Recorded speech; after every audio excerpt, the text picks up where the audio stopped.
Comment gérer son stress dû aux pressions, au harcèlement de la vie quotidienne et comment aussi ne pas stresser les autres? C'est une question qui devient de plus en plus importante au fur et à mesure où justement la densité de notre travail s'accentue. Pour ça, j'ai envie que nous revenions à une phrase très importante de Bachelard: le temps contraint, l'espace libère.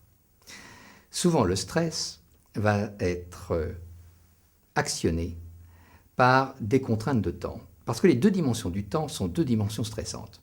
Le passé, surtout quand celui-ci est plutôt négatif, et puis la vitesse. C'est pour ça que quelqu'un qui met la pression sur une autre personne a souvent tendance à lui faire les deux d'un seul coup. Ça ne fonctionne pas depuis le jour du mariage, et d'ailleurs j'aimerais que tu changes dans la journée, parce qu'autrement c'est le divorce. On ne négocie jamais sous la pression, on ne négocie jamais sous la pression de vitesse en particulier. Alors, comment faire le contraire ?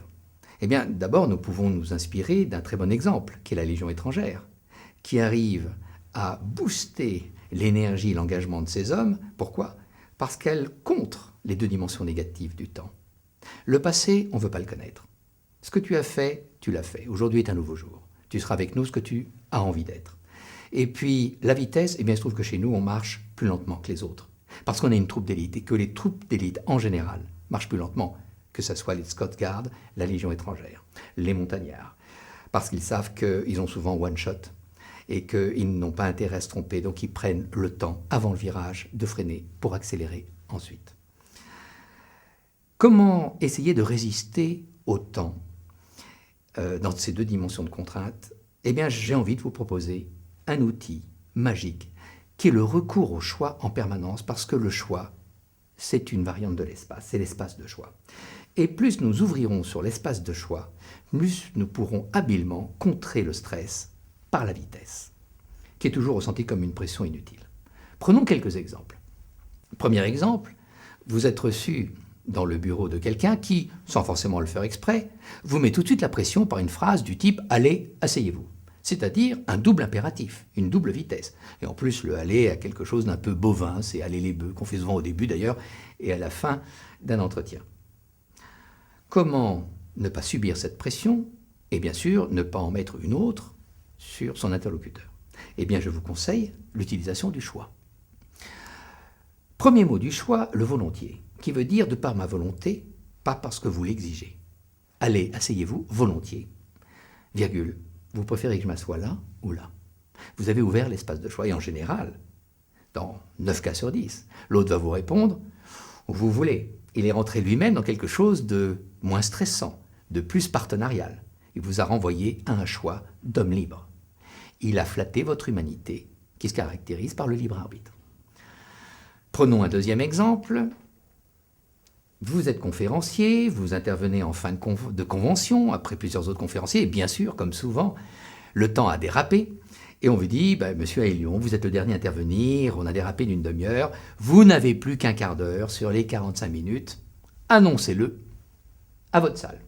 C'est pas très valorisant pour vous, c'est pas très valorisant pour la salle, vous n'êtes pas le président de la République, autrement vous aurez donné forcément vos 3 quarts d'heure, voire même plus. Comment parler de cette contrainte, qui est une pression, sans pour autant l'afficher? Eh bien, je vous conseille de parler de l'espace, et non pas du temps.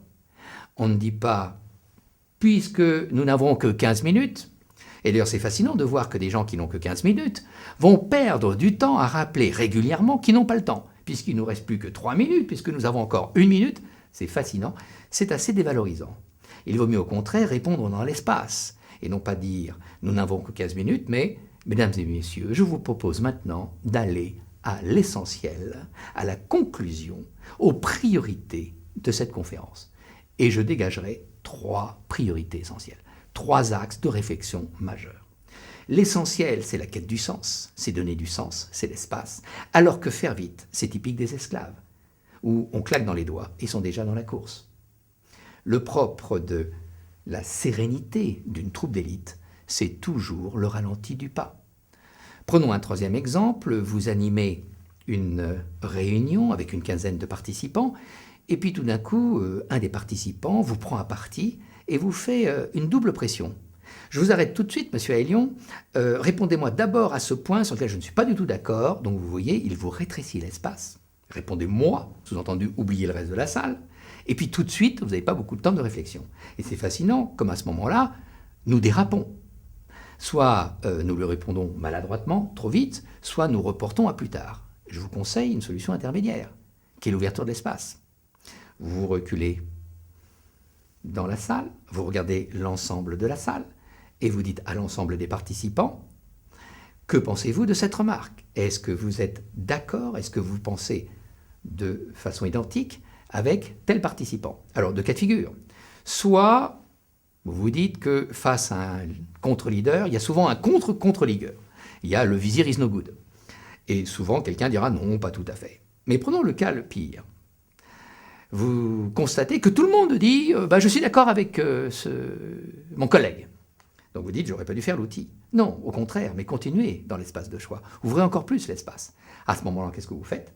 Eh bien, vous ouvrez en répondant à l'ensemble des participants et jamais au participant qui vous a interpellé.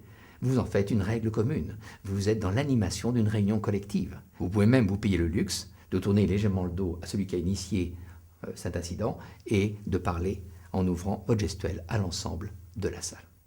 Vous avez là 3 cas qui montrent bien que la première façon de résister au stress dû au temps et en particulier à sa dimension de vitesse, c'est d'avoir toujours le réflexe, non pas de faire vite, mais d'ouvrir l'espace de choix.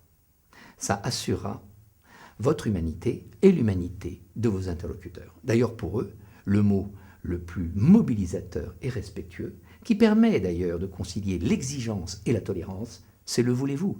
Faites appel aux hommes et aux femmes de bonne volonté. Alors, plutôt que de leur parler régulièrement à l'impératif, écoutez, permettez, ce qu'en français veut dire ta gueule, excusez-moi, plutôt que de leur dire ce qui est un peu mieux, mais qui est encore insuffisant, pouvez-vous, ce qui est un doute sur leur capacité, passez directement au voulez-vous. Sous-entendu, je sais que si tu veux, tu peux. L'outil du choix n'est pas incompatible avec une détermination, par exemple d'un manager ou d'un commercial.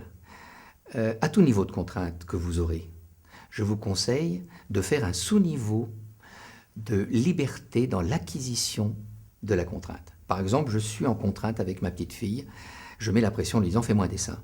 Je peux très bien faire la même pression, mais sans qu'elle se sente harcelée, je rajouterai « tu peux me faire un dessin au crayon ou au stylo ». Encore plus directif, fais-moi ma fille un dessin au crayon. Tu peux le faire ce matin ou cet après-midi, papa est un grand libéral.